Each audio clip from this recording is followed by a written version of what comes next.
And finally tonight, Thanksgiving is about family and turkey, yes, but it's also about football, especially high school football, as teams around the country battle arch rivals or play in championship games. Recently, I talked with a most unusual high school football coach about success on the field and off.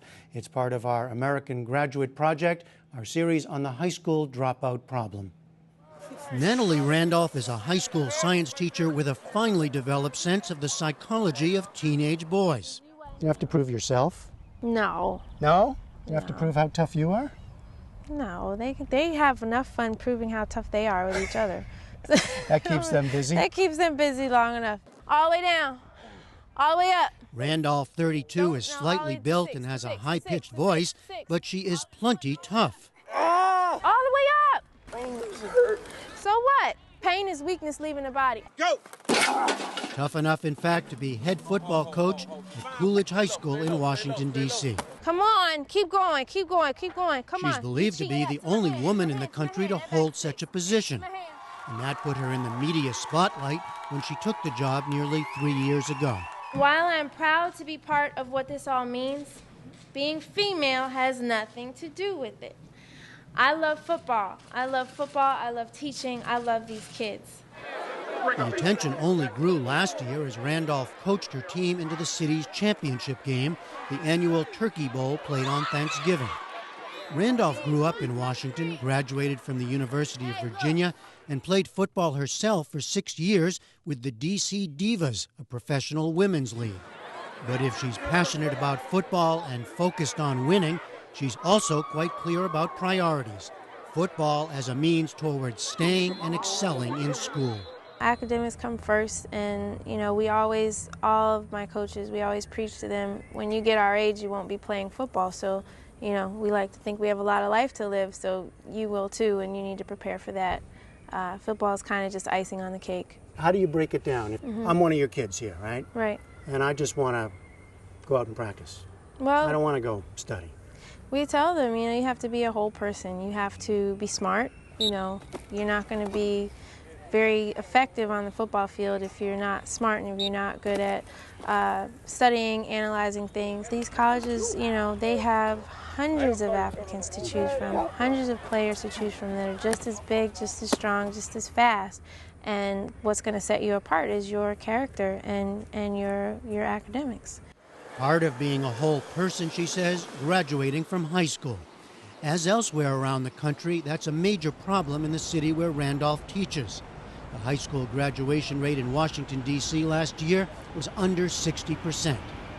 And like public school teachers elsewhere, she sees the realities facing many of her students. Their responsibilities at home and outside of school, sometimes that will pull them away. They, figure that it's easier for them to get a job at this point so that they can sustain whatever needs to be sustained and they, don't come back to school. Or some of them are so far behind, academically, they get very frustrated and it's like, well, why bother? All athletes at Coolidge are required to attend a 1-hour, 15-minute study hall Monday through Thursday before practice begins. Who messed you up?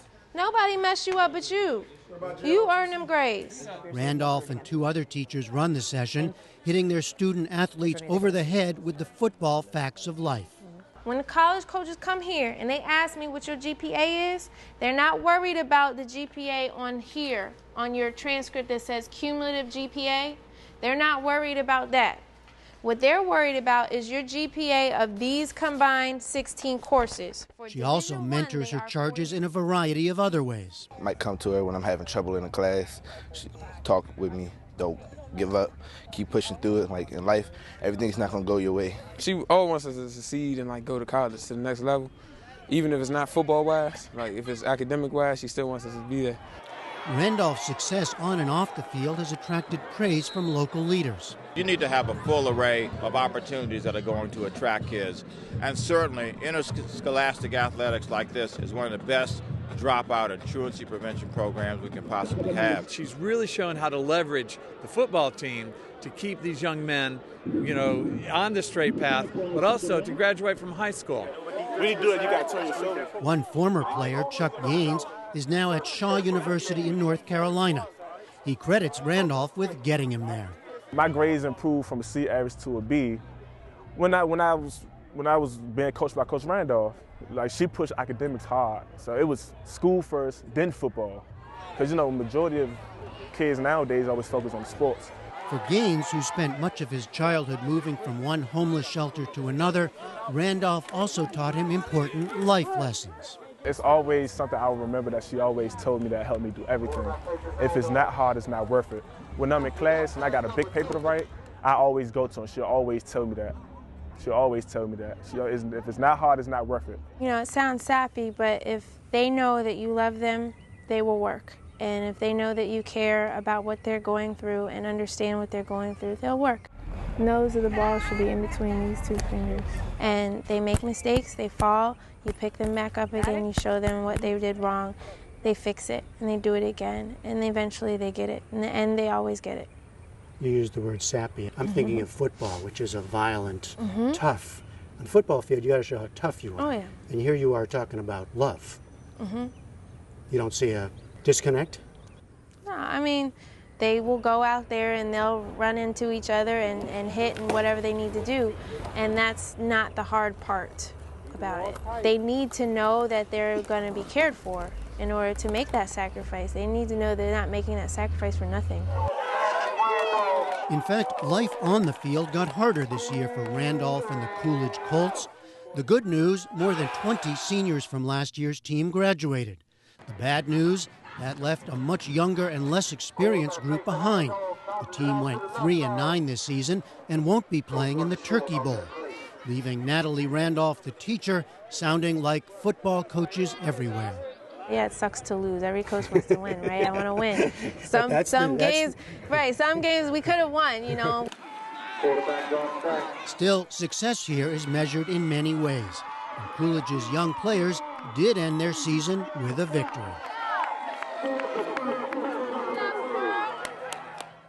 And online we have more from Coach Randolph's former student Chuck Gaines. You can read about his journey from being a homeless teen to a college freshman.